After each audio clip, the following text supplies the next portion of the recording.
Fala galerinha, beleza? Professor William Mantegão aqui para mais um dia de dicas para você que quer fazer seu vestibular da FUVEST, beleza? Então vai aí na descrição do vídeo, já começa a baixar seu material, aproveita, deixa seu like.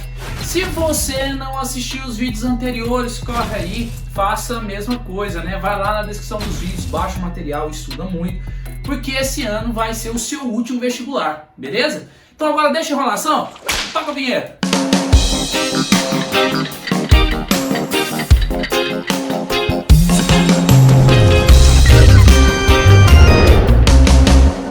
Galera, a dica de hoje é sobre questões ambientais.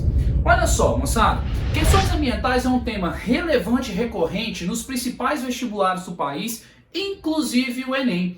É um dos temas mais cobrados nos últimos vestibulares. É mais cobrado nos últimos anos do Enem, inclusive tem uma playlist aqui no nosso canal, você pode ir lá, né, e olhar os temas mais cobrados dos últimos 5 anos do Enem, todos com material na descrição também, muito bacana. E esse tema, ele vem ganhando destaque, sobretudo devido à evolução tecnológica dos meios de produção e dos meios de transporte.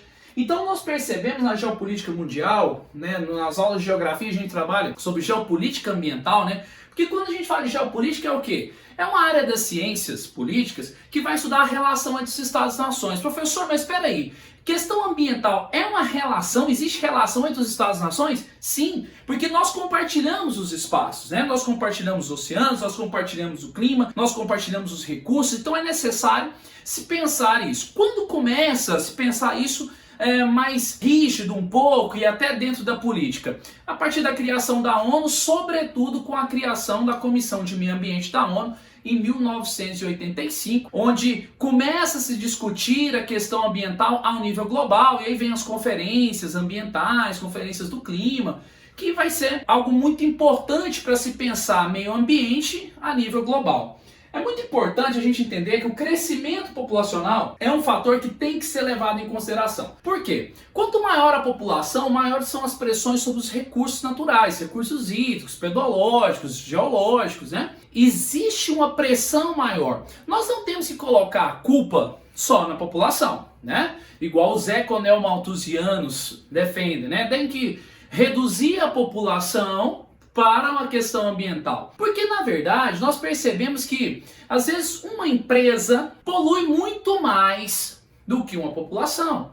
Nós sabemos que a agropecuária, o agronegócio, usa muito mais água do que uma cidade, se você for jogar em proporção. Porém, nós temos que levar em consideração que essa produção está ligada a uma política de consumo, está ligada à população. Então, isso aqui tem verdade, né? A gente tem que observar as proporções, mas tem verdade. A gente tem que observar que o crescimento populacional é um fator de pressão. Agora, pegando as provas da FUVEST, pegando as provas em geral, nós percebemos que as questões que mais caem falam sobre as questões climáticas, né? Sobretudo a questão do aquecimento global, e é muito importante diferenciar a questão do efeito estufa para o aquecimento global. O efeito estufa é um fenômeno natural, né? Que vai ser o responsável pela manutenção da temperatura média na Terra. Sem ele seria impossível vida na Terra.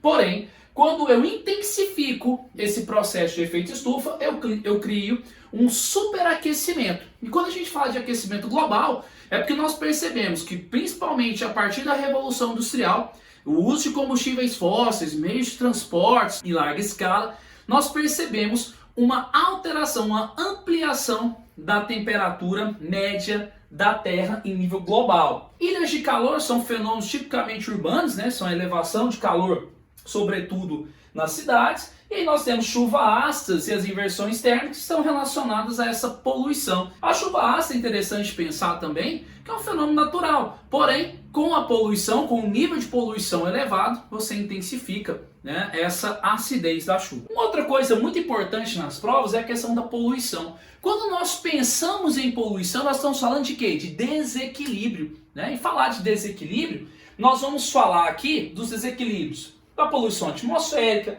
hídrica, pedológica, para quem não lembra, né? Porque pedológico está relacionado a solos, né? Principalmente questão de agrotóxicos, questão do lixo com chorume, a poluição sonora e a poluição visual. Professor, você falou de lixo. Lixo é um assunto importante? É, porque lixo dá pra gente observar a discussão sobre o consumismo e sobre quanto que nós produzimos de lixo dentro de uma cidade, né?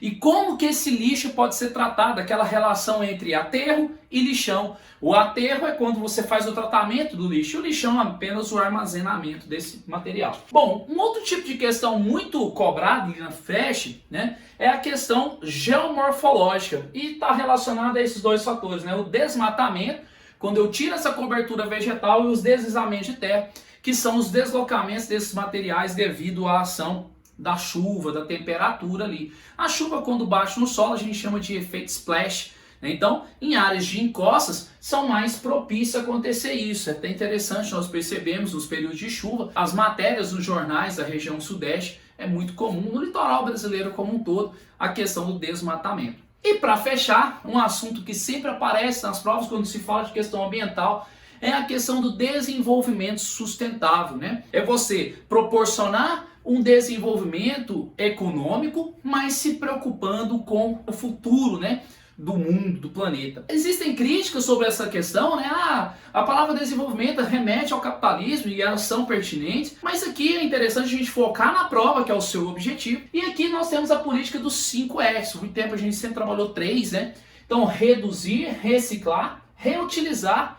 É necessário repensar e recusar. Alguns autores trazem esse recusar como reeducar.